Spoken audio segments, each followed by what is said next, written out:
Selamat pagi Bu Afni dan teman-teman, dan selamat datang di sesi diskusi ini yang akan membahas mata kuliah Master Learning. Sebelum kita memulai, perkenalkan nama saya Calvin Lims selaku MC Moderator untuk kali ini. Singkat kata, semoga sesi diskusi pada pagi hari ini dapat membantu kita semua dalam persiapan menjelang ujian. Baik, tanpa berapa lama lagi, kepada Bu Afni, waktu dan tempat kami persilakan. Pagi. Ya, eh, terima kasih teman-teman sebelumnya. Jadi untuk persiapan UAS ini, eh, sebentar ya.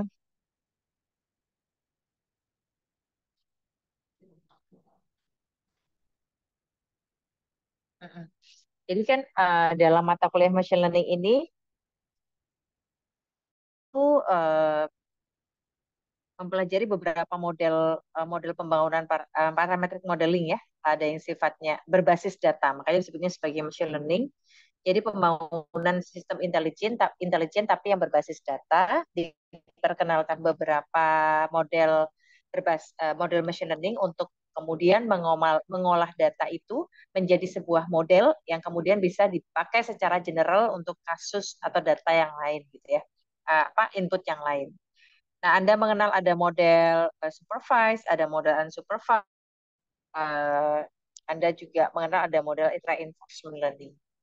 Nah, sebenarnya untuk nanti UAS itu teman-teman, saya sudah mungkin sampaikan di kelas saya ya bahwa yang akan dibahas menjadi pembahasan UAS itu topiknya setelah mid test pastinya lebih banyak ke case tadi yang arahnya mengeksplor kemampuan teman-teman untuk mengenali sebuah case itu dia supervised atau unsupervised. Jadi kemampuan untuk mengenali sebuah case itu unsupervised atau supervised ya. Jadi misalkan diberikan sebuah case, Anda tidak kemudian untuk menyelesaikan dengan model tertentu, tapi yang diminta adalah pendekatan model mesin learning apa yang sesuai dengan kasus tersebut. Kemampuan untuk bisa tahu, oh kapan saya pakai unsupervised, kapan saya pakai supervised, itu mohon dicek kembali.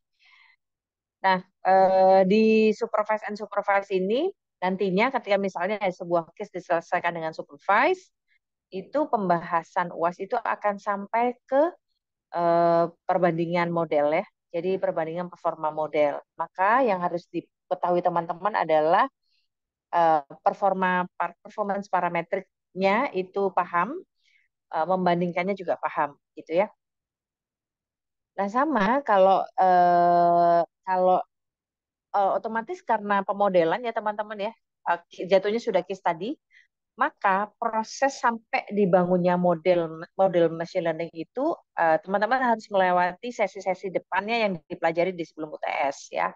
Yang case tadi. Jadi mulai dari data pre-processing, kemudian data engineering, kemudian baru masuk ke modeling itu teman-teman sudah harus apa namanya?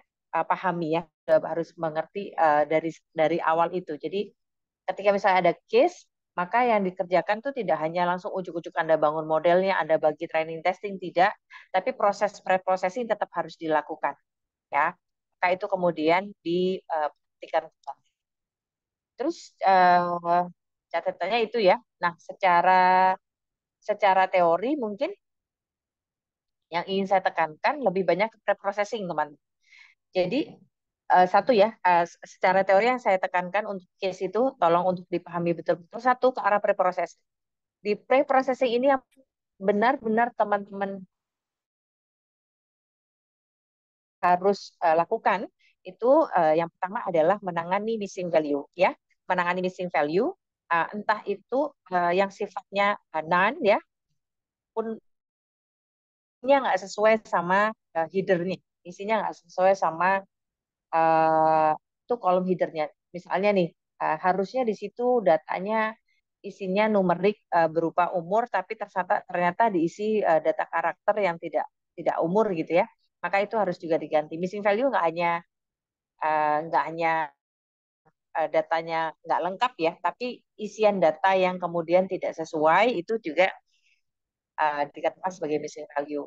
Mungkin di kelas sudah pernah juga disampaikan ada missing value at random, macam-macam ya jenis-jenis missing value. Nah, penanganan missing value. Kemudian yang kedua, penanganan data outlier. Ya, Data outlier adalah data yang ada di luar persebaran datanya. Maka biasakan ketika awal Anda melakukan pengolahan data, setelah proses understanding, jadi awal yang pertama dilakukan adalah memahami dulu datanya. Ini data itu bicara apa. Kalau dia, biasanya kan kalau kita di kelas tuh ya, kita cari tahu ini explanatory variabelnya yang mana, kemudian objektif variabelnya yang mana, atau labelnya yang mana. Itu dipelajari dulu. Oke, kalau nggak ada label, berarti kita ke unsupervised learning, clustering misalnya ya, kalau yang teman-teman lakukan. Kalau ada labelnya, kita masuk ke model supervised learning. Sekarang dilihat dulu di label itu datanya data in numerik atau data kategori. Kalau di label itu data numerik, oke, saya pergi ke model regresi. Kalau label itu datanya kategori, oke, saya pergi ke model klasifikasi. Once data sudah Anda pahami, ada berapa ini explanatory variabelnya? Oh, ada 11. Nanti kita coba praktekkan sebentar. Ada 11 misalnya. Labelnya ada satu misalnya. Nilai labelnya ada berapa gitu ya. Baru masuk kemudian ke data deskriptif. Anda keluarkan deskripsi datanya. Berapa data yang hilang di setiap kolomnya, ada atau tidak. Adakah outlier di setiap data Anda, explanatory variable itu ada nilai outliernya atau tidak.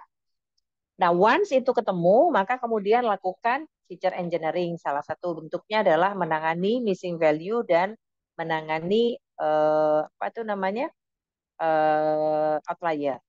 Disebut sebagai metode imputasi, ya. Jadi penanganannya itu bisa dikatakan sebagai metode imputasi. Metode imputasi untuk mengatasi missing value macam-macam, ya. Kemarin sudah dipelajari juga. Ada yang bisa menggunakan statistik parameter, misalnya mengganti data missing value dengan min. Min itu bisa digunakan kalau data Anda sifatnya numerik, ya. Sifatnya numerik. Kalau datanya sifatnya kategori, gunakan modus misalnya, bukan menggunakan min. Jadi yang kayak gitu itu mesti dipahami. Atau Anda bisa gunakan metode K-means untuk imputasi.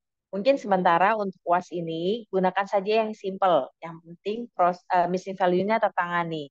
Anda gunakan saja parameter-parameter deskriptif statistik yang ada ya.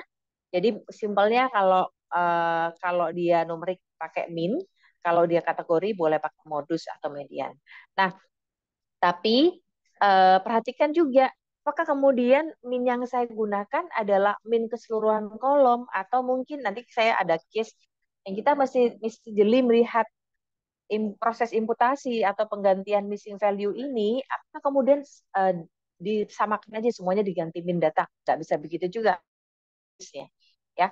Tapi intinya si deskriptif statistik parameter tadi, min, modus, median, Anda bisa gunakan untuk imputasi ya, mengganti missing value. Bagaimana dengan outlier? Outlier biasanya dibuang. Ya, outliernya dibuang. Nah, kemudian setelah itu selesai, datanya sudah rapi, tidak ada outlier, tidak ada missing value, ya. Anda boleh cek tipe data. Nah, tipe data itu biasanya kalau ada beberapa data yang masih objek gitu ya, itu nggak bisa diklasifikasi, nggak bisa di-clustering ya. Jadi Anda pastikan dulu tipe datanya memang tipe data integer atau float ya. Terus kemudian setelah itu masuk ke masih di feature engineering, Anda bisa berpikir menggunakan dimension reduction. Jadi kalau misalnya explanatory variabelnya banyak banget, misalnya ada 50 gitu ya, X-nya itu ada 50 variabel atau 30 lebih variabel. Bisa jadi semuanya itu tidak terkorelasi langsung dengan output gitu ya. Jadi kemudian boleh nggak ya saya reduksi fitur-fitur ini? Jawabannya boleh ya. Di feature reduction itu kita bicara datanya sudah data terstruktur ya teman-teman, karena ini machine learning case-nya. Anggap saja modalitasnya sembarang, tapi data yang Anda punya dulu sudah dalam bentuk tabula, terstruktur. Nanti saya coba jelaskan kalau Anda mesti punya data yang tidak terstruktur, itu beda lagi case-nya. Asumsinya sekarang data Anda semuanya sudah tabular, sudah terstruktur. Setahu saya untuk UAS juga seperti itu. Memang datanya sudah tabular. Nah, kalau sudah begitu, misalnya Anda ingin mengurangi dimension reduction fitur, itu sangat baik ya, karena mungkin teman-teman sudah paham model itu semakin kompleks, dia justru semakin nggak general. Kalau model tidak general, dia akan sangat potensial terjadinya overfitting. Ya, jadi memang salah satu yang menambah kompleksitas model adalah fitur yang sangat banyak. Nah, itu bisa menambah kompleksitas model. Maka mengurangi fitur itu bermanfaat untuk mengurangi kompleksitas model, bermanfaat meningkatkan generalisasi model. Gitu. Dan itu akurasinya baik. Nah, bagaimana kemudian cara mengurangi fitur sorry bukan ekstraksi, mengurangi fitur tadi, fitur reduction? Mungkin di kelas masih ingat ya, masih ingat nggak salah satu metode yang bisa dipakai untuk mengurangi fitur, dimension reduction dari sisi fitur? Ada yang masih ingat menggunakan apa yang dipelajari di kelas?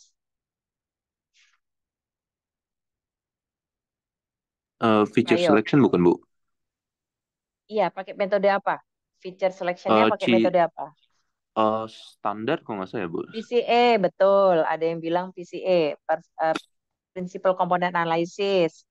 Heat map. Heat map tuh isinya apa, teman-teman?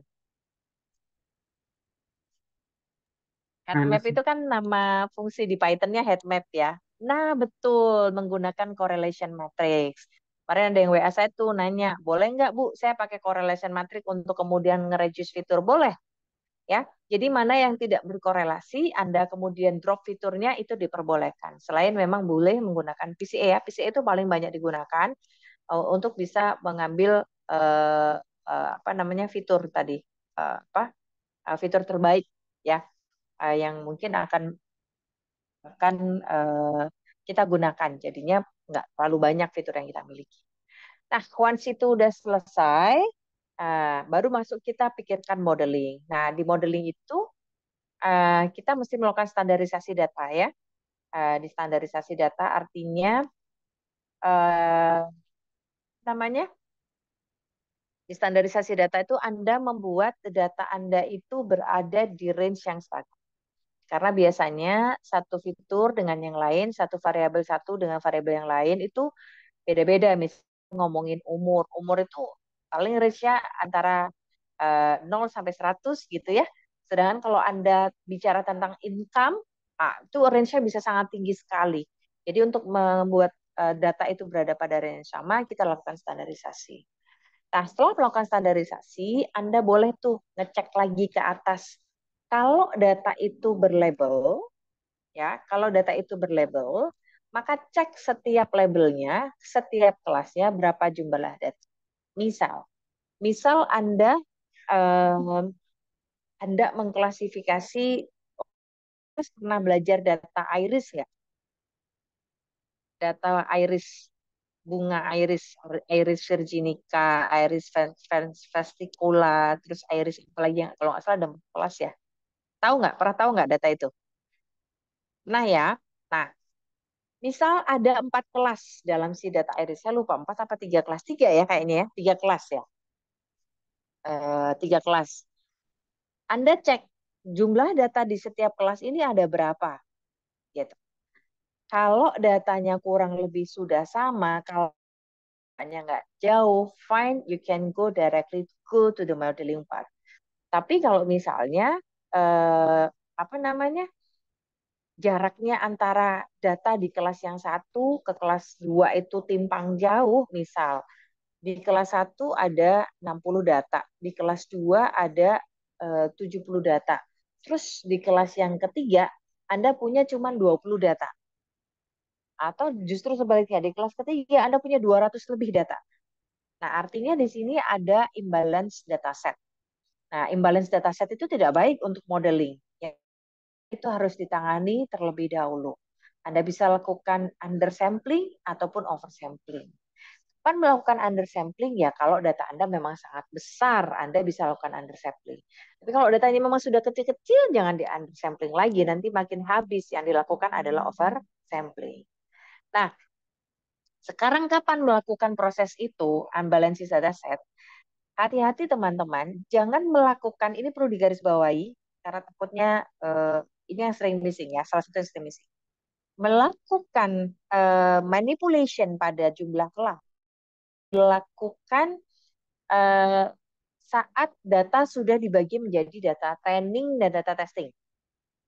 Gitu, ya. Jadi again, Anda bagi dulu datanya menjadi data training dan data testing, baru Anda lakukan manipulasi datanya di data training. Manipulasi itu maksudnya undersampling-nya tadi ya, undersampling ataupun oversampling itu di data training saja. Gitu, ya. Testingnya nggak perlu, Bu, nggak perlu. Trainingnya saja. Jadi trainingnya kelasnya menjadi balance. Kalau yang oversampling, biasa kita pakai smooth ya. Nah, itu Anda buat jadi balance. Once itu balance, baru Anda masuk ke model machine learning-nya. Gitu. Kenapa kira-kira harus dilakukan di data training, bukan saat sebelum dibagi menjadi training testing? Kenapa kira-kira teman-teman?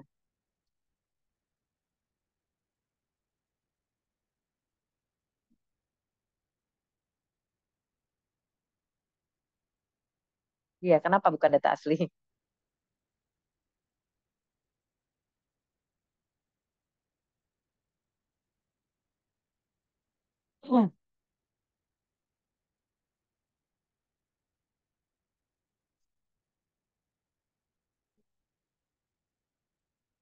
Kenapa coba teman-teman? Kenapa? Kan? Kenapa proses penanganan data imbalance tadi itu harus dilakukan setelah proses membagi data training testing dan hanya dilakukan di data training saja. Kenapa itu? Kira-kira.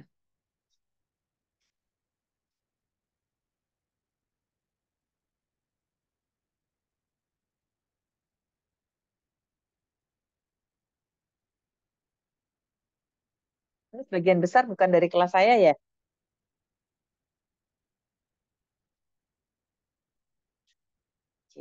Oke, ya, maksud saya, kenapa kemudian kenapa kemudian proses over kan bisa nih, smoothie-nya saya taruh di data awal tuh, data asli, sebelum dibagi data training testing, kan saya sudah tahu kalau kelasnya imbalance. Saat itu saya langsung lakukan smoothie atau oversampling. Tapi itu kurang tepat. Kenapa kira-kira?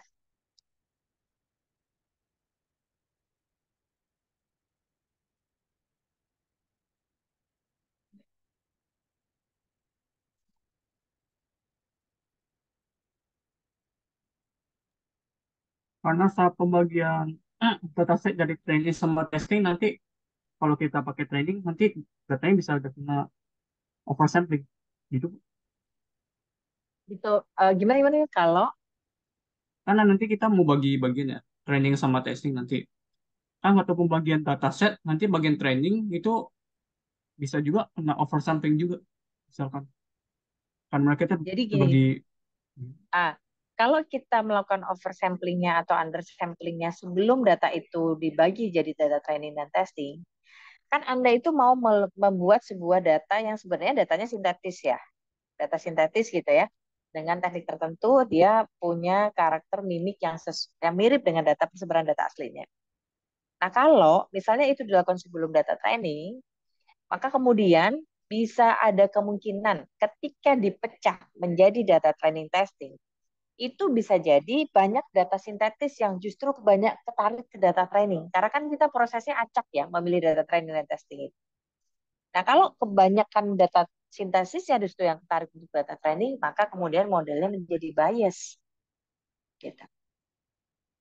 That's why proses membuat balance-nya itu kita taruh di setelah membagi.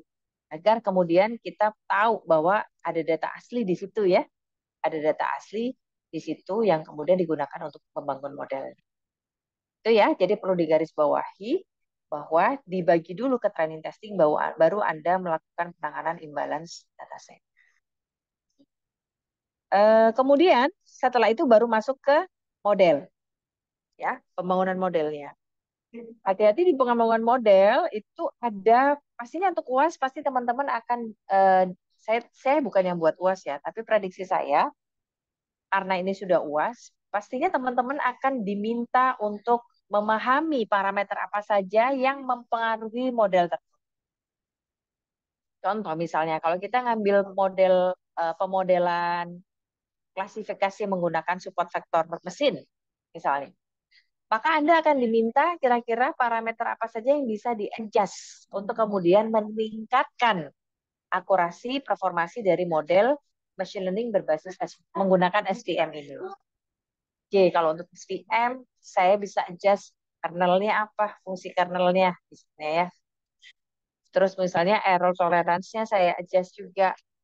Ada banyaklah parameter yang Anda adjust. Nah, itu mungkin pelajari lagi. Walaupun itu mudah ya, karena teman-teman boleh buka documentation. Jadi di documentation nanti teman-teman bisa lihat saja yang bisa di-adjust. Itu. Terus baru kemudian ke pengukuran akurasi. Diperhatikan di pengukuran akurasi, kalau untuk model klasifikasi berarti Anda pakai performance metric, Anda boleh keluarkan nilai recall, precision, akurasi, ya itu biasanya 3 itu sama F1 score. Nah, kalau Anda kemudian modelnya adalah model regresi, gunakan performance evaluation-nya adalah performance evaluation yang digunakan untuk model regresi. Contohnya root mean square error, normalized mean square error, dan lain-lain. Kalau datanya unsupervised, let's say clustering, maka biasanya saya menggunakan Silverwood coefficient, ya. Nah, jadi performance evaluation-nya harus jelas. Nah, sekarang kalau misalnya satu lagi, ada metode yang bisa digunakan untuk kemudian menghindari overfitting. Dan tahu itu apa?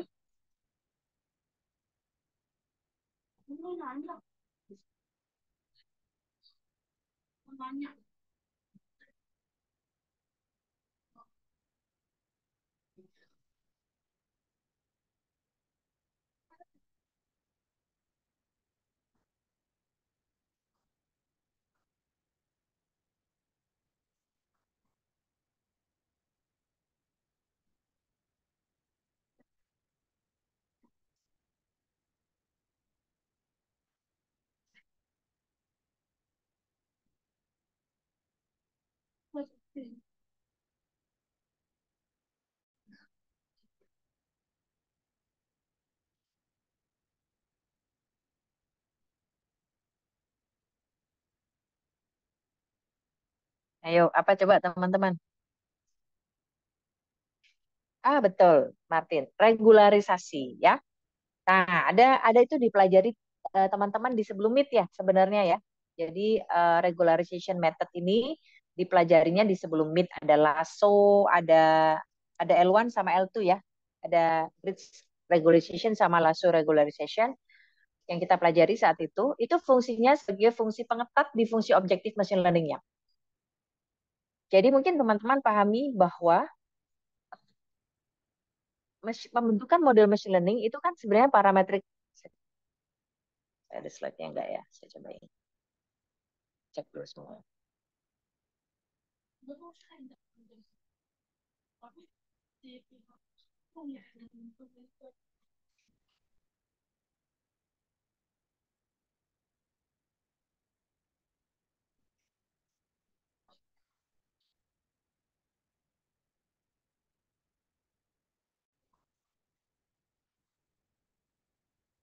Oke. Jadi kan sebenarnya ketika Anda melakukan modelan ya,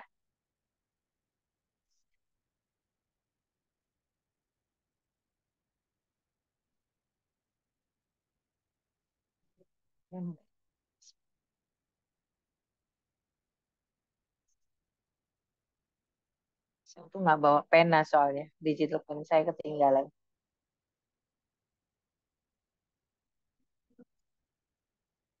Oke lah, ini dulu ya. Jadi kan sebenarnya kalau teman-teman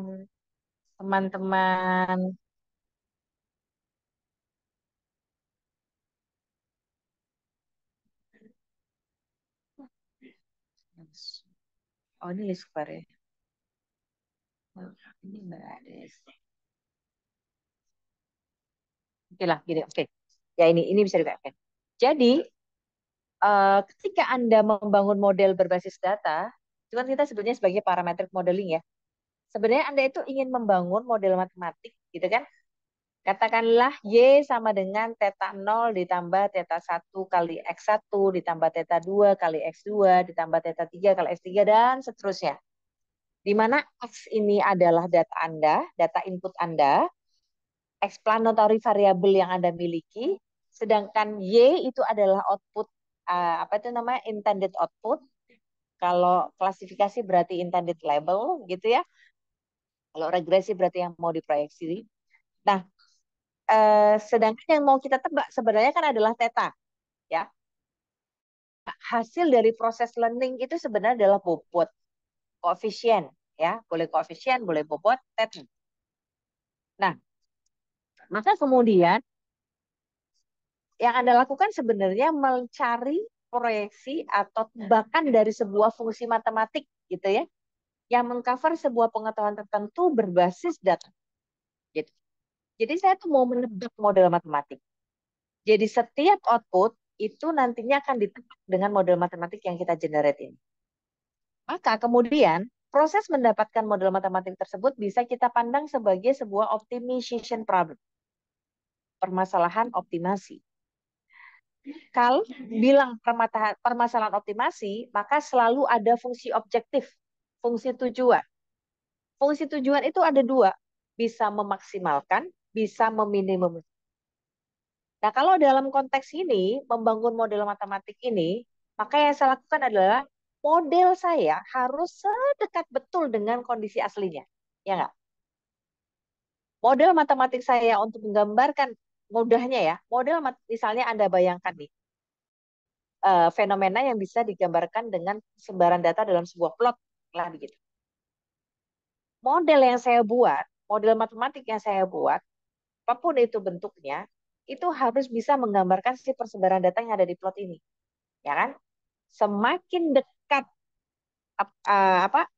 aproksimasi model saya terhadap data aslinya ini, persebaran data aslinya, maka model saya makin baik. Maka yang dilakukan adalah meminimalkan jarak antara model saya sama sebaran data asli, gitu ya. Yang kemudian kita sebut sebagai error jarak itu. Jadi di sini fungsi objektifnya itu meminimalkan jarak antara output aslinya dengan output tebakannya. Output tebakan ini dihasilkan dari output hasil generasi model matematik yang kita bangun. Gitu. Nah ini jaraknya semakin kecil semakin baik. Artinya si model tebakan, output tebakan makin bisa mendekati output aslinya. Nah ini otomatis yang kita cari yang seperti ini, minimasi. Nah kalau tanpa regularisasi, that's it. Itu yang kamu optimasi. Nah kadang-kadang yang seperti ini masih menimbulkan overfitting. Kondisinya macam-macam. Let's say misalnya kondisi overfitting itu bisa terjadi kalau tadi imbalansi dataset itu juga bisa menyebabkan overfitting ya. Terus kemudian eh, data apapun sih memang masih tetap potensial overfitting ya. Overfitting itu kondisi di mana dia saat training tuh bagus banget, pas di tes itu jelek ya. Itu overfitting. Banyak hal bisa terjadi. Nah, untuk kemudian meminimalisir saat kita membangun model itu, model yang kita hasilkan menjadi overfitting, maka kemudian kita tambahkan di sebelah fungsi tujuan ini sebuah regularization parameter yang fungsinya untuk pengetat gitu ya. Jadi eh, kalau nah kalau fungsi matematiknya kemudian ada tambahan regularization parameter alfa di sini. Kok alfa ini apa namanya? Gamma ya ini ya. Ya, ini apa sih? Lambda, sorry. Ini lambda. Jadi ada parameter regularisasi yang digunakan sebagai pengetat yang fungsinya untuk mengurangi overfitting. Bagaimana caranya? Sebenarnya ini adalah koefisien di mana dia ingin memberikan batasan seberapa banyak informasi dari masa lampau yang Anda gunakan untuk membangun model ini. Seberapa banyak keterlibatan data-data di sebelumnya, di iterasi sebelumnya, untuk kemudian membangun model ini. Gitu. Nah, itu disebutnya regularization. Nah, apakah perlu ini dilakukan? Silakan dicek. Kalau di soal memang dari awal sudah diminta menggunakan regularization method, maka kemudian gunakan. Kalau tidak, Anda bisa menggunakan ini ketika hasil modelnya kok akurasinya nggak bagus. Oke, saya coba deh kasih regularization method, kali aja jadi lebih baik. Boleh. Atau dari awal sudah pakai juga nggak masalah, ya. Tapi ini regularization ini bagian dari pemodelan yang sebenarnya opsional gitu ya. Tapi lebih sering dipakainya. Nah, apa daripada nggak dipakainya gitu ya. Utamanya untuk data-data yang kalau saya pakai untuk imaging, medical imaging itu hampir selalu saya gunakan. Itu beberapa hal yang mungkin penting untuk dipahami ya dari mulai proses pemanfaatan machine learning untuk membangun sistem intelijen berbasis data. Itu dari sisi teori ya. Dari sampai sini ada yang mau ditanyakan?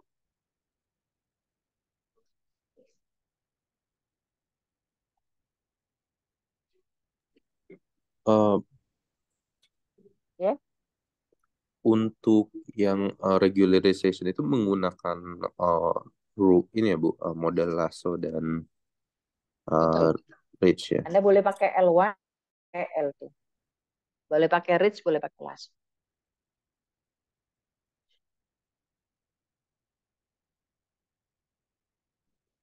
Ada lagi pertanyaan sebelum kita coba data? Satu Jadi, lagi sih, ya, kalau contohnya datasetnya itu testing sama trainingnya udah dipisah, itu gimana ya Bu? ya nggak apa-apa. Malah enak, Anda nggak perlu memisah sendiri. Nggak masalah, berarti ya trainingnya tinggal kamu ambil dari folder tersebut, testingnya ambil dari, berarti sama dia udah dipisahin kan?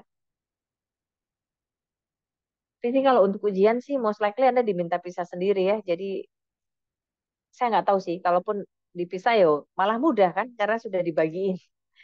Berarti kalau begitu Anda nggak perlu pakai fungsi split itu ya teman-teman, karena sudah dibagikan. Training testingnya sudah dibagikan, dibagiin saat training sendiri, testing sendiri. Jadi nggak perlu pakai fungsi split yang ada di Python. Imbalance itu perlakuan dari, iya, imbalance itu dilakukan di data training, bukan di data testing, jadi nggak ngaruh. Udah dibagi ya, pokoknya data trainingnya kamu cek imbalance dari awal tuh dicek ya, dari awal dicek apa namanya, dia imbalance atau tidak, boleh dicek dari data trainingnya saja, tidak masalah. Kalau imbalance, silakan proses imbalance treatmentnya itu di data training saja, tidak perlu di data testing, data training saja. Jadi walaupun sudah dipisah ya tetap harus dilakukan ada imbalansi. Karena dia dilakukannya di data. Splitting tuh bisa jadi tergantung soal. Kalau memang dibebaskan Anda boleh pakai yang by default yang diberikan ya. Kalau by default tuh kalau nggak salah 80% ya untuk training. 80 atau 70% gitu. Kalau enggak ya berarti Anda setting. Kalau misalnya diminta diminta sama soalnya ya. Kalau enggak ya bebas lah. Anda bisa gunakan yang mana yang kira-kira akurasinya baik. Lagi pertanyaan?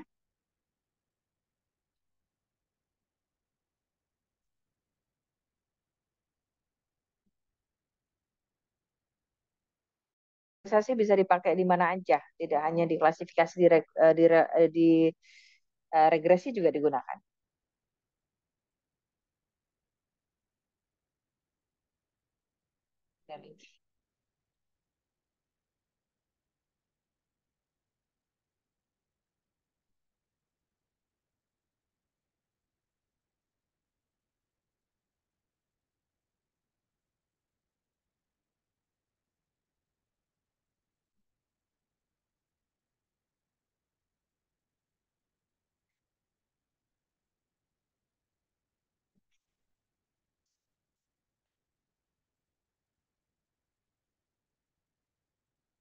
Oke, kita coba ke data ya.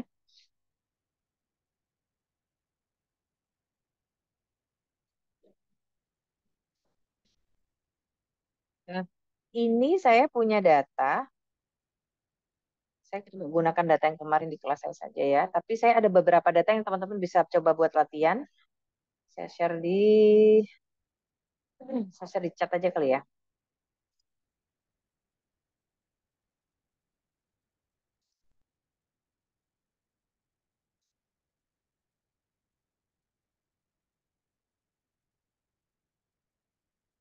Saya ada beberapa data yang bisa digunakan untuk latihan di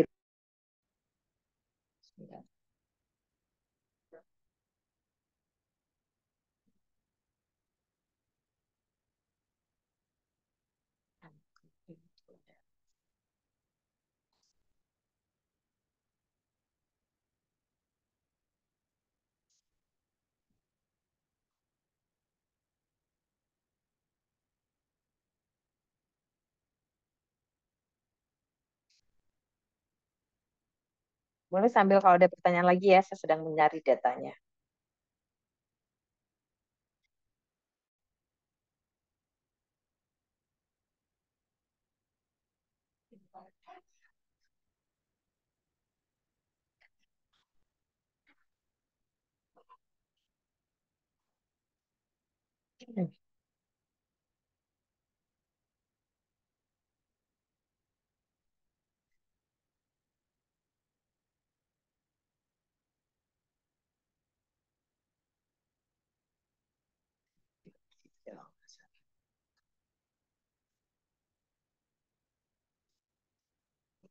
Halo Bu Jacqueline.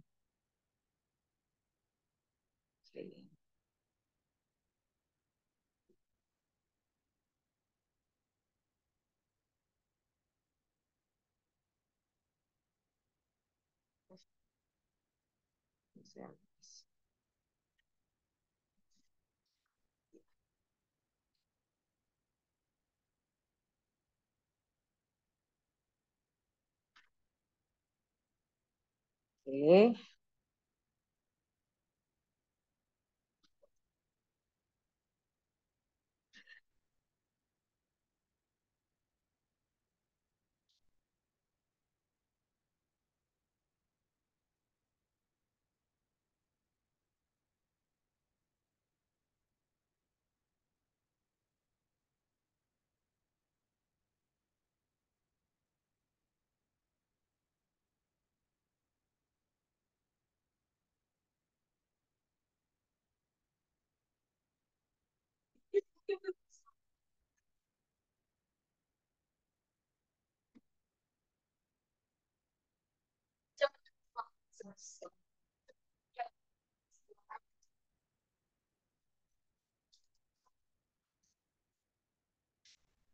Saya coba teks di chat ya beberapa datanya. Ada kredit, metodologi, municipal intention, sama satu ini dulu deh. Ada 3 data. Ya, sorry. Tadi apa nanya apa lagi? Bu di HP nggak ada apa ya? Mau tanya Bu, saat korelasi matrik fiturnya negatif, kenapa bias bisa menghasilkan prediksi akurasi yang tinggi? Oke, teman-teman, kok itu nilainya bisa negatif, bisa positif, ya. Unless Anda pakai coefficient determination. Jadi korelasi yang ada di heat map itu pakai coefficient of correlation namanya. Itu range nilainya dari -1 sampai 1. Oke. Makin dia mendekati +1, maka dia punya relasi positif yang makin kuat. Makin dia mendekati -1, maka dia punya relasi negatif yang makin kuat. Jadi artinya negatif itu tetap bisa berkorelasi kuat. Bedanya dia negative correlation. Apa sih artinya negative correlation itu? Misalnya inputnya itu makin tinggi, dia justru membuat nilai outputnya makin kecil. Tapi ini sangat berkorelasi, sangat mempengaruhi outputnya. Maka kemudian feature ini signifikan untuk dipilih, nggak masalah gitu. Jadi nilai negatif pada korelasi bukan menandakan dia nggak bagus korelasinya dengan output, bukan. Atau dengan yang lain dia tidak punya korelasi, bukan. Kalau dia negatif, tapi negatifnya cukup signifikan, makin mendekati min 1, misalnya, maka itu juga signifikan feature. Bedanya dia berhubungannya negatif, gitu. Ya, prediksi akurasinya juga akan pasti baik kalau memang dia punya korelasi yang tinggi ya, walaupun itu negatif. Ingat nilai negatif itu hanya menunjukkan berarti korelasinya negatif, tapi dia correlated. Kalau memang mendekati min 1, itu korelasinya sangat kuat bahkan. Ya, tuh. Betul, yang di drop yang mendekati nol. Betul sekali. Yang di drop yang nilainya mendekati nol. Oke, untuk UTS jumlah kolomnya 130. Maksudnya gimana nih? Jumlah kolomnya 130.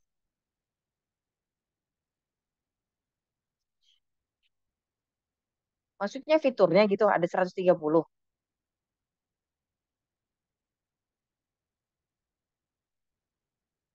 Oh ya, yang kemarin 130 fiturnya.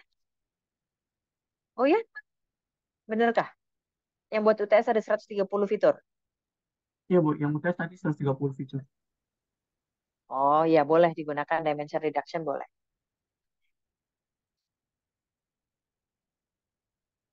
Sebentar.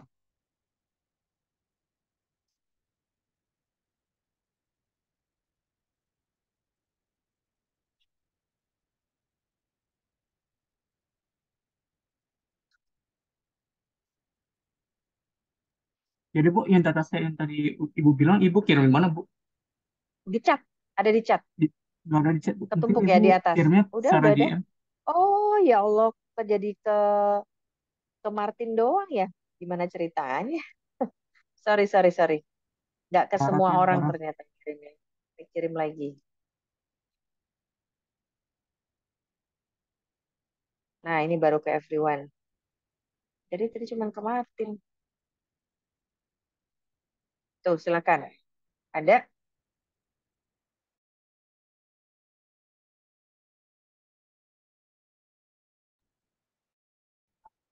Ada. Bentar.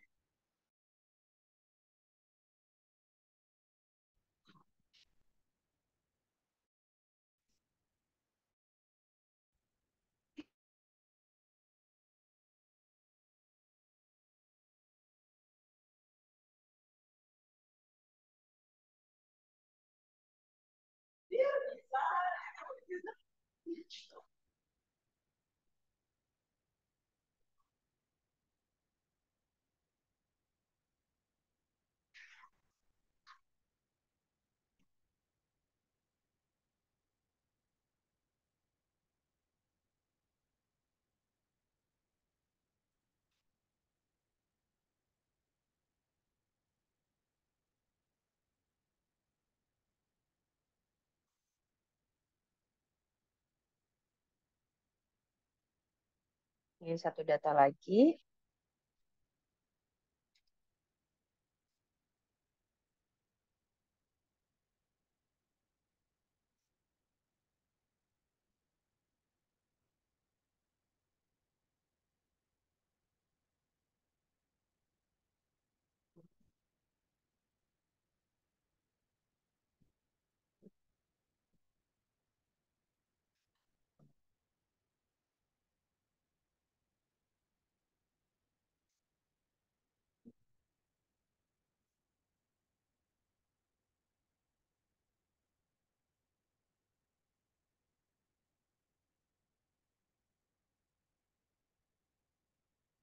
Tuh. Ini mungkin frame. Ininya sih saya sudah pernah jelaskan di saya ya. Saya ulang saja di sini karena bukan kalau saya.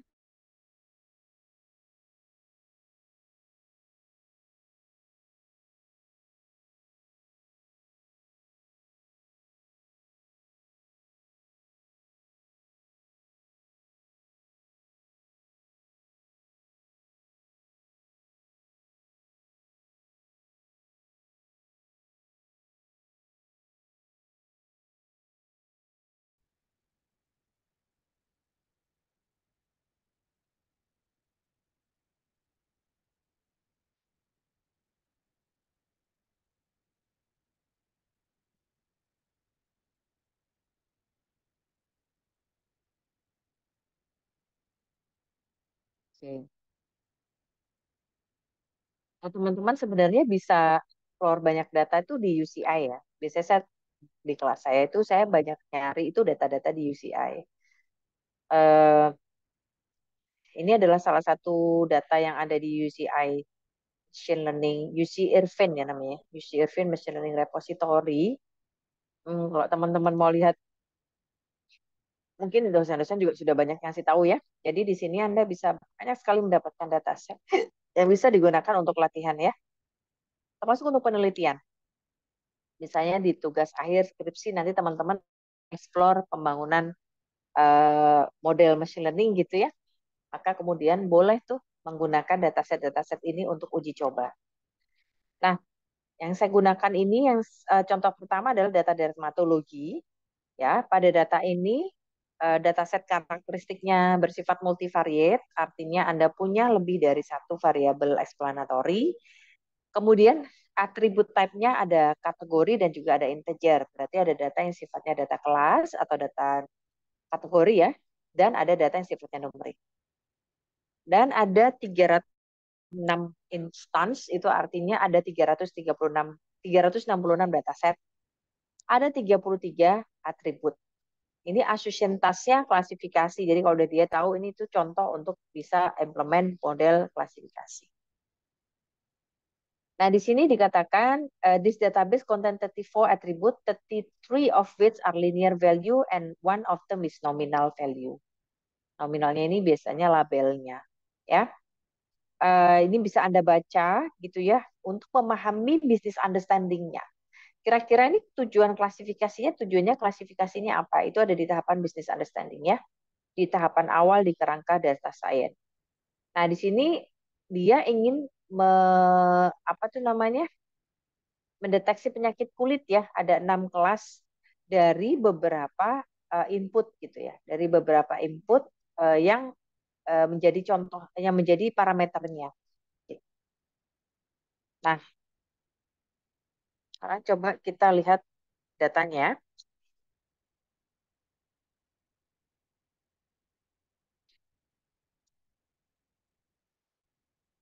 Nanti code-nya bisa saya kasih juga.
Nah, ini saya mau panggil data yang dermatologi. Nah, ini kita bisa lihat ya di sini datanya beberapa explanatory variabelnya, ada erythema, calling, define, dan lain-lain. Erythema ini harusnya adalah jenis penyakitnya. Jenis penyakitnya itu ada, nanti kita lihat ada berapa. Nah, selanjutnya kita akan mengidentifikasi kondisi datanya ya. Kita lihat kondisi datanya. Nah, Anda perhatikan di sini bahwa ada beberapa data yang bentuknya float, ada beberapa data yang semuanya integer, dan ada beberapa yang bentuknya objek ya. Ada beberapa yang bentuknya objek. Kalau di sini dikatakan tidak ada data yang kosong ya, jadi nggak ada missing value. Tapi kita cek adakah none di sini. Nah, di sini ada none di parameter calling sama parameter itching. Ya, which is calling dan itching ini adalah parameter explanatory ya, gitu. Yang mungkin Anda bisa replace, apalagi cuma satu gini ya, di replace aja. Apakah boleh Bu kalau satu ini di drop aja, toh kan cuma satu doang gitu. Kalau Anda punya datanya ribuan, drop saja, nggak masalah. Tapi kalau datanya sudah sedikit, cuman puluhan, jangan makin di drop karena makin hilang informasi yang kita perlukan. Nah, sekarang untuk mengganti ini gitu ya. Ini kan case-nya itu adalah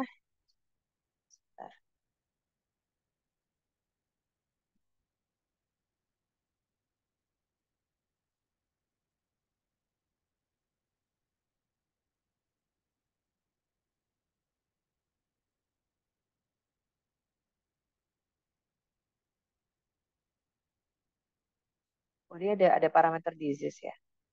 Oke. Dia ada parameter disease dan ada disease.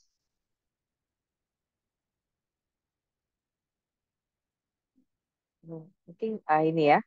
Oh ini dia parameter disease. Ini adalah penyakitnya. Penyakitnya itu jenis penyakitnya. Jadi kalau coba kita cek. Nah, ada 6 tipe penyakit gitu ya. Ada 6 tipe penyakit di mana masing-masing tipe itu ada sejumlah dataset yang diberikan. Paling banyak adalah tipe penyakit 1 yaitu 112 penyakit. Nah, eh, ketika kita lihat bahwa kemudian ini adalah ada yang nilainya ada nan di parameter calling dan itching, maka yang perlu kita lihat adalah ini itu tipe datanya apa gitu ya. Calling itching itu tipe datanya apa? Uh, ya float maksud apa tipe data di sini maksudnya itu dia data kategori atau data namanya data numerik gitu ya. Nah, ternyata calling sama itching itu datanya adalah data scaling ya. Data scaling range-nya kategorinya 1, 2, 3, sampai 4. Jadi kayak Likert gitu. Data scaling. Maka kemudian kalau ada yang nilai nan di sini, maka tidak bisa saya misalnya menggunakan min gitu ya. Karena jadi tidak ada artinya. Maka yang dilakukan, saya bisa menggunakan parameter modus misalnya.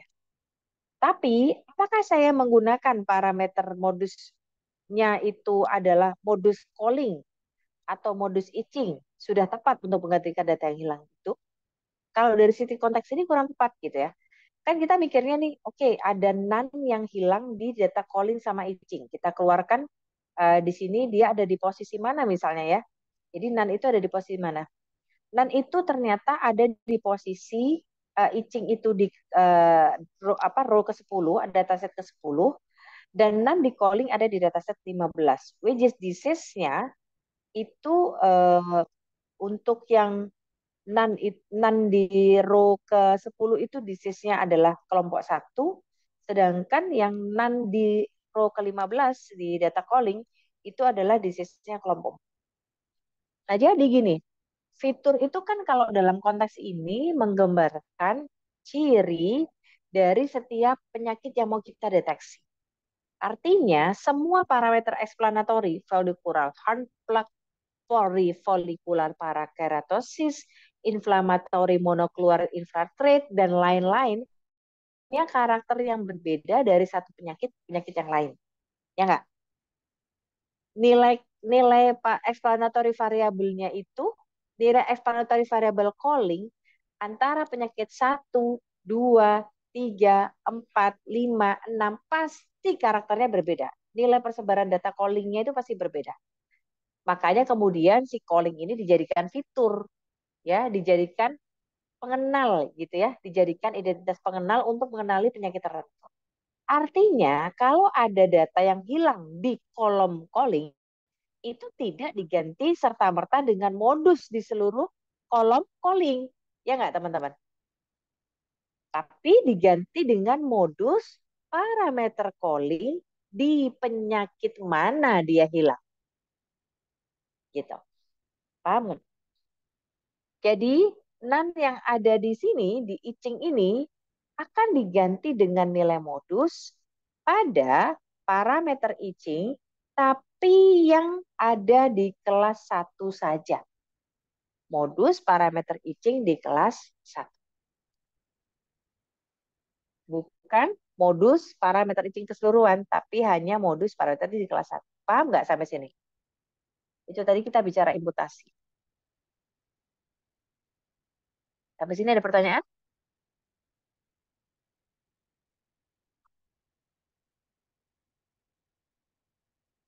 Oke. Nah, kemudian yang perlu kita ganti adalah itu tadi ya, modus di dua disease tersebut.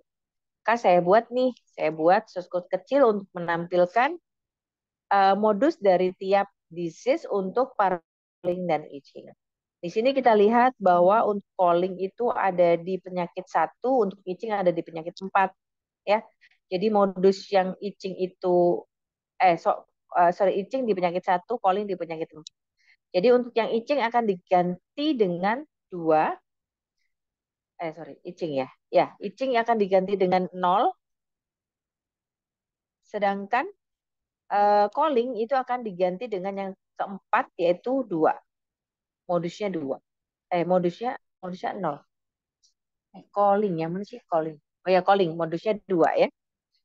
Nah, jadi kemudian saya ganti yang filna atau yang isinya none di parameter itching diganti dengan 0, yang parameter calling diganti dengan 2. Ini sudah sesuai dengan nilai modus pada parameter terkait di kelas penyakit yang ya. Nah, sekarang ternyata kemarin dicek ya, adakah kemudian yang aneh nih, yang perlu Anda curigai kalau ada tipe data objek, teman-teman. Nih, ya. Dia kan age ya. Age itu kan numerik. Maka harusnya tipe data dia integer. Ya kan? Nah, kalau kemudian tiba-tiba ada objek di sini, maka perhatikan pasti ada karakter yang aneh di situ. Entah titik biasanya, atau asterik, atau tanda tanya. Dalam data ini ternyata dia ada tanda tanya. Di kolom H itu dia ada yang isinya adalah simbol tanda tanya. Nah, maka kemudian ini juga harus diimputasi ya. Karena lainnya tidak sesuai dengan header kolomnya. Either kolomnya umur, maka diisinya harus dengan data numerik harusnya. Gitu. Oke, sekarang umur. Umur adalah data numerik. Berarti kalau saya mau imputasi, saya ganti, maka harus diganti dengan parameter statistik yang make sense dengan data numerik. Dalam hal ini Anda bisa ganti dengan min. Tapi tunggu dulu, apakah kemudian saya bisa aja ganti dengan min umur secara keseluruhan? Kalau untuk case ini ya, kalau kita mau precisely, harusnya kita mengganti age-nya sesuai dengan rata-rata umur di setiap kelas penyakit. Jadi lebih precise ya. Jadi misalnya yang ada tanda tanya itu di umur yang penyakit kelas 1 ya berarti harusnya dia diganti dengan rata-rata umur di kelas penyakit 1. Gitu. Ya. Nah, ini adalah gambarannya ini ada di sini dan ternyata tersebar ya. Semuanya di kelas 1. Oh, ada 1, 2, 3, 4, 5. Ya, ada semua ini. Semuanya ada tanda tanya. Jadi harus diganti dengan min di setiap tersebut. Jadi di sini saya katakan pada fitur edges ada beberapa nilai yang berisi tanda tanya dan ini harus ditangani. Bisa dibuang, menggunakan fungsi drop. Namun kalau jika data sedikit jangan dibuang. Ini ada 8 ya, sekitar 8 data. Memang kalau untuk datanya sudah ribuan ya 8 sih boleh dibuang. Tapi kalau data Anda masih puluhan, ratusan, maka 8 data ini akan sangat meaningful. Jadi jangan dibuang. Maka kita gunakan teknik imputasi, yaitu mengganti data yang tidak sesuai tadi dengan parameter statistik yang sesuai. Kalau data ages, data umur, itu kan aslinya dari, maka kita bisa ganti dengan min. Tapi di sini saya bilang bahwa harusnya karakteristik umur akan punya hubungan dengan jenis penyakit.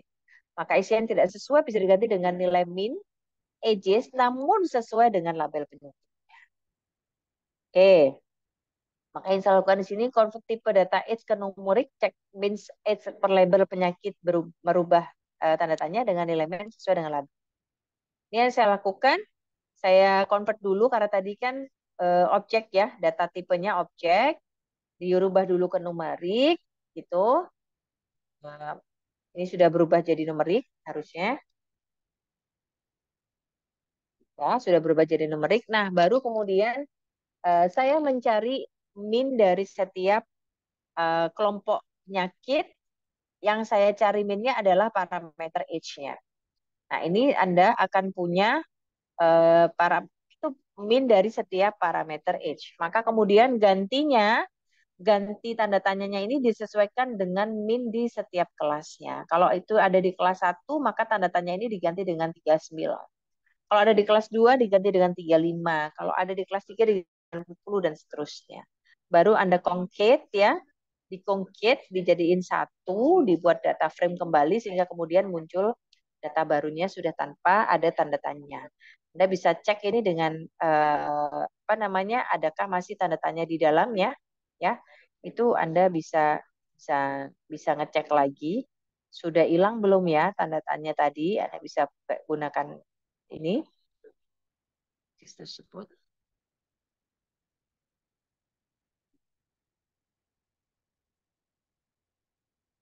Nah, ini sudah nggak ada ya. Nah, ini cuma ngasih label aja. Nah, sekarang kita lihat size-nya. Nah, setelah kita lihat size-nya, oh ternyata imbalance nih. Data 6 itu, data di kelas 6 itu sedikit sekali, sedangkan data di kelas 1 sangat besar.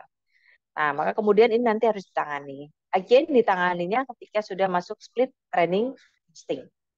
Ya. Nah, ini untuk merubah tipe data, karena untuk di klasifikasi Anda harus make sure semuanya integer. Nah, baru kemudian kita menentukan mana X, mana Y ya. Di sini Y-nya adalah disease, kelompok penyakit, dan X-nya adalah seluruh yang menjadi kelompok penyakit tersebut adalah explanatory variable.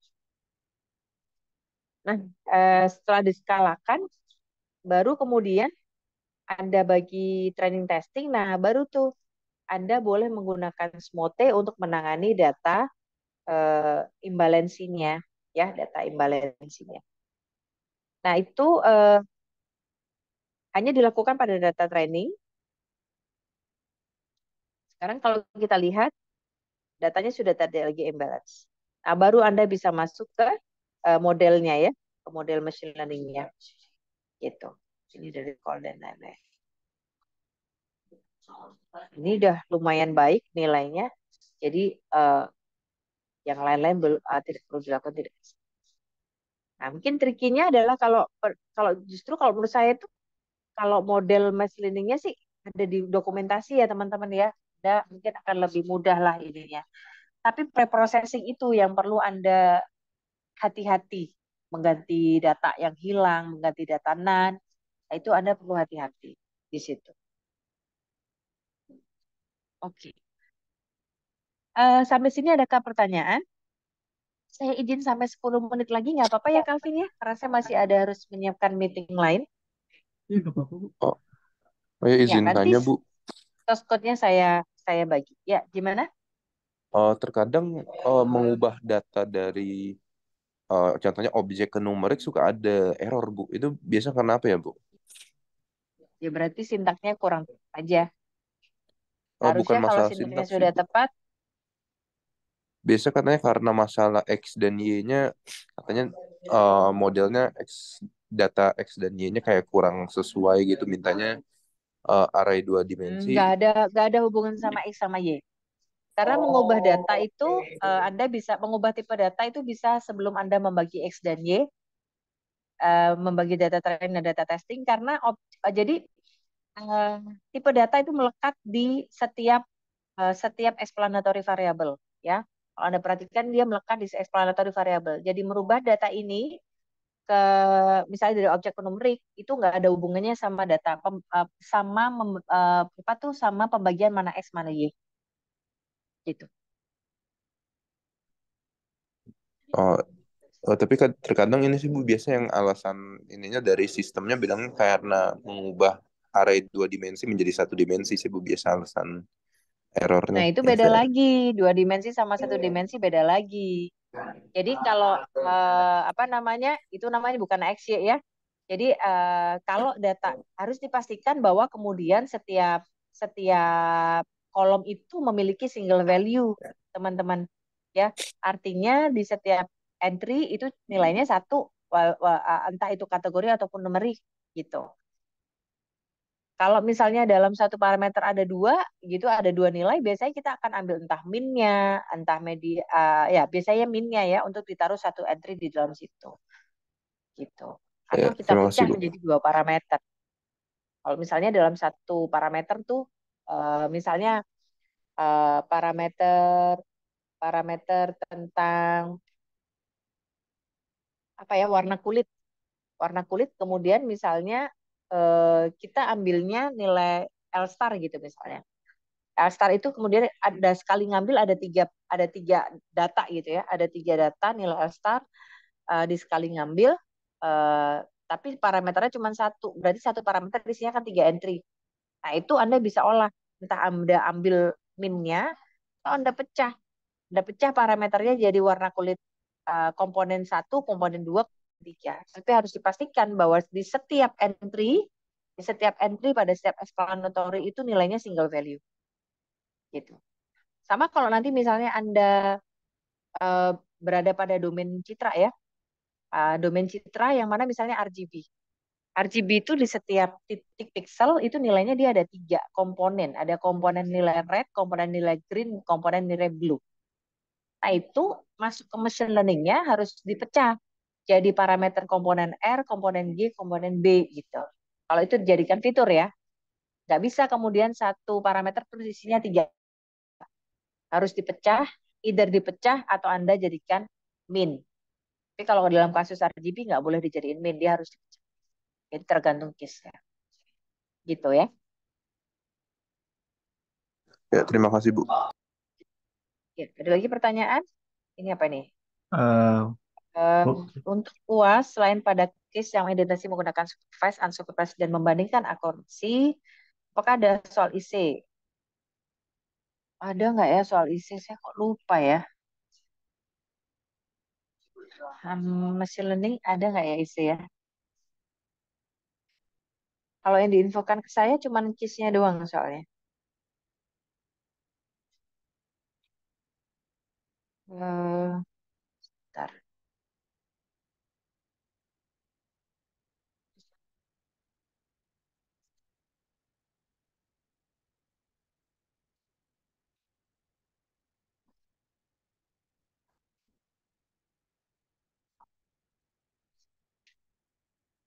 Bisa jadi di antara tiga hal ini ya, supervised learning dengan logistik dan lain-lain itu, unsupervised comparison itu bisa jadi tidak semuanya case sih teman-teman.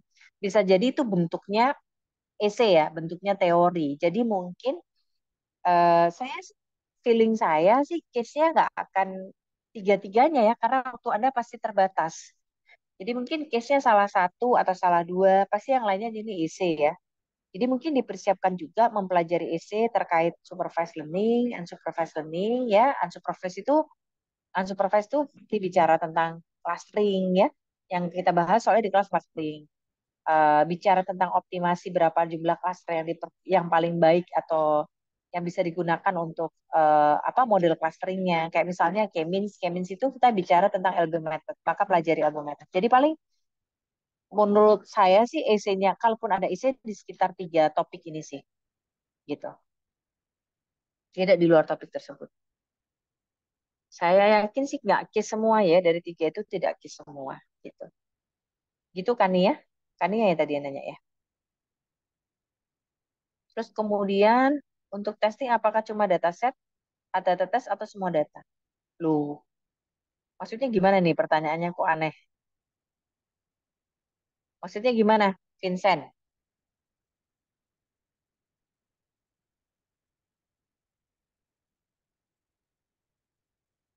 Sebenarnya saya dulu dulu.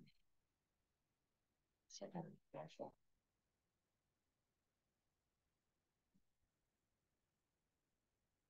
Vincent maksudnya gimana? Mungkin bisa open mic silakan. Lalu saya cari code yang mau saya kasih ke teman-teman.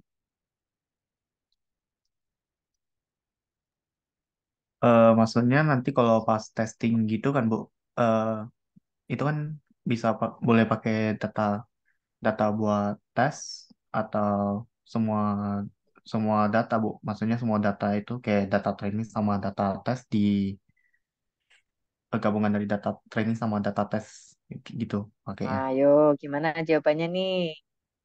Ini berarti pemahaman fundamentalnya belum dapet nih. Ayo, yang lain coba jawab. Vincent dari kelasnya siapa, Vincent?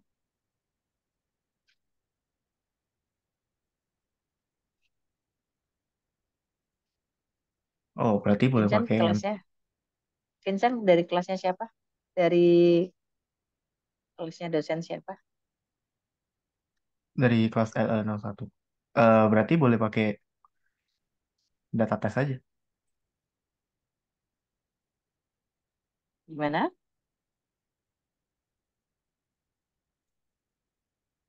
Hmm. Berarti cuman boleh pakai dataset buat untuk testing aja ya. Hmm.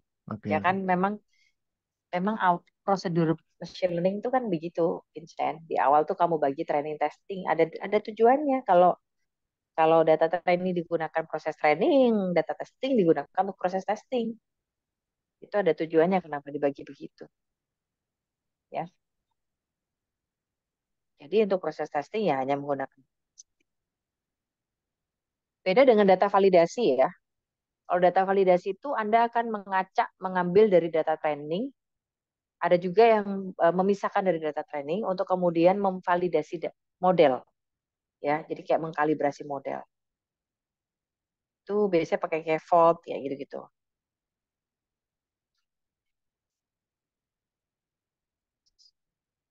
Sebentar. Eh, Nah, itu teman-teman boleh menggunakan data yang saya share untuk latihan ya. Saya berikan kerangka coding yang bisa dimanfaatkan.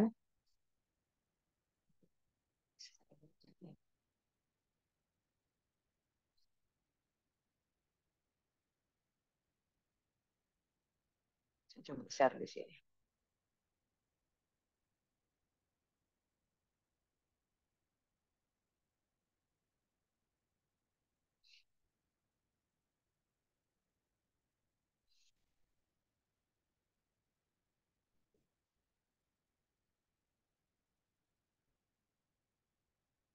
Berikutnya nanti di bagian oke, dataset dia dataset yang untuk testing hanya diambil dari data test ya, folder testing. Oke, selanjutnya ada pertanyaan lagi teman-teman. Saya berikan dua coding untuk boleh dibuat referensi, tapi di coding ini belum ada regularisasi ya. Anda bisa pakai source code regularisasi dari kelas saya itu ada juga tuh yang mungkin bisa. Oke, Ada Bu, ada pertanyaan lain? saya ingin nanya mengenai outliers itu menghilangkannya itu kan saya waktu itu pernah kalau nggak salah nyoba codingan dari ibu sempat error tuh ibu yang pakai ini yang pakai looping tuh. Saya dengar ada metode Z-score sama ada metode IKR kalau nggak salah ya Bu. Nah itu kan kadang saya menggunakan kalau untuk apa namanya eh, untuk parameter yang banyak apakah masih apakah direkomendasi menggunakan metode IKR atau Z-score? IKR itu interkuartil ya. Jadi Anda bisa mendeteksi outlier itu menggunakan interkuartil, EQR itu, ataupun menggunakan Z-score. Eh, Silakan digunakan. Itu berfungsi berlaku untuk seluruh bentuk data, mau besar mau kecil. Kadang outliernya suka muncul lagi tapi Bu pas dicek ulang tiba-tiba ada outlier baru. Itu gimana ya Bu biar nggak muncul-muncul outlier baru lagi?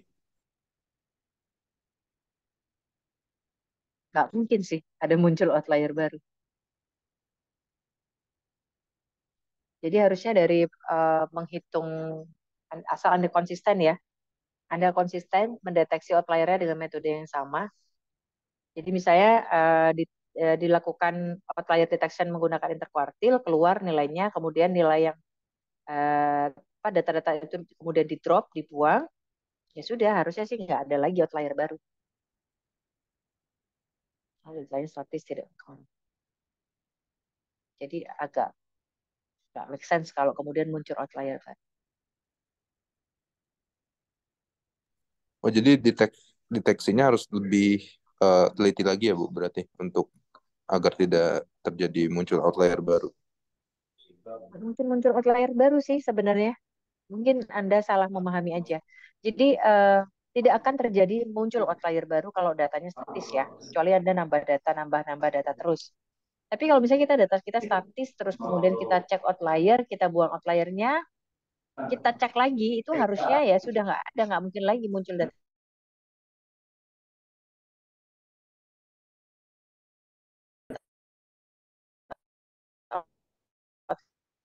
outlier. Datanya memang online, jadi ya ada data statis ya, datanya sekian. Maka kalau penanganan outliernya sudah selesai, nggak mungkin muncul outlier baru. Oh iya. Gitu.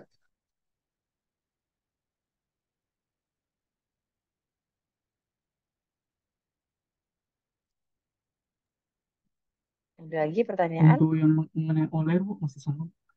Dia itu kontilnya itu pakai seberapa besar ya Bu? Kenapa? DF kontilnya Apa yang masih gimana? mengenai outlier. Itu kan pakai kuantil ya Bu untuk mengurangi dataset itu. Kuartalnya. Itu kuantil itu Betul. berapa besar ya? Betul. Rata-rata di yang Q plus 3 apa min plus minus 3 standar deviasi. Oh oke, terima kasih Bu. Itu 3 ya biasanya. Min plus minus 3 standar deviasi itu paling luar sekali yang diambil. Anda bisa misalnya dibuat lebih pack lagi bisa di plus minus 2 standar deviasi. Itu berarti yang diambil sekitar kalau plus minus 2 standar deviasi itu diambil sekitar 95% data. Kalau plus minus 3 standar deviasi itu diambil sekitar yang ngebuangnya sedikit ya. Kalau nggak salah eh, plus minus 3 kalau plus minus 3 itu masih di 97% ke atas lah yang diambil. Kalau di plus minus 2 standar deviasi yang diambil 95% data. Antara itu, antara 2 standar deviasi atau 3 standar deviasi. Baik, terima kasih.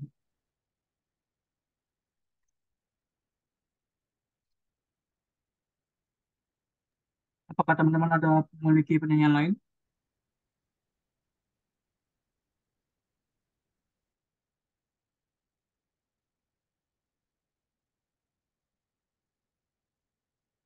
Ada pertanyaan lagi kah?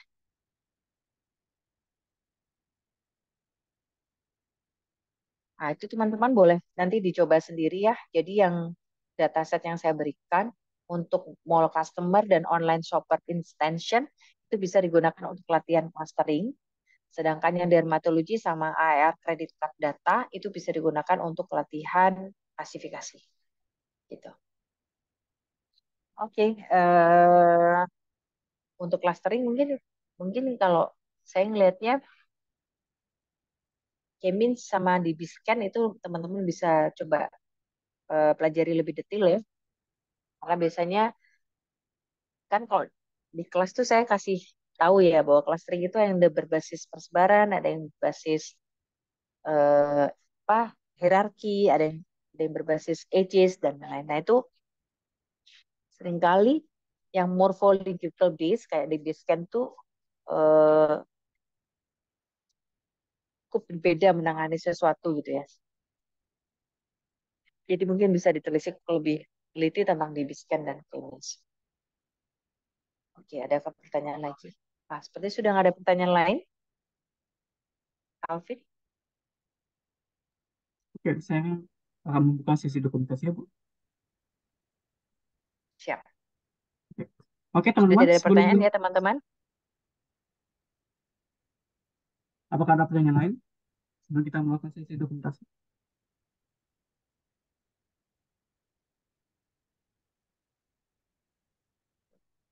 Oke, jadi Sepertinya sudah tidak ada lagi Bu. cukup. Baik teman-teman, sebelum menutup sesi diskusi kali ini, kita akan melakukan sesi dokumentasi terlebih dahulu. Untuk tim dokumentasi, mari kita lakukan dokumentasi kepada teman-teman yang online dulu. Kepada tim dokumentasi, waktu untuk tempat, saya persilakan. Oke, baik teman-teman yang bisa open kamera, tolong open kamera ya. Kita mau dokumentasi untuk sesi responsi pada pagi hari. Mungkin saya tunggu sekitar 1 menit. Terima kasih.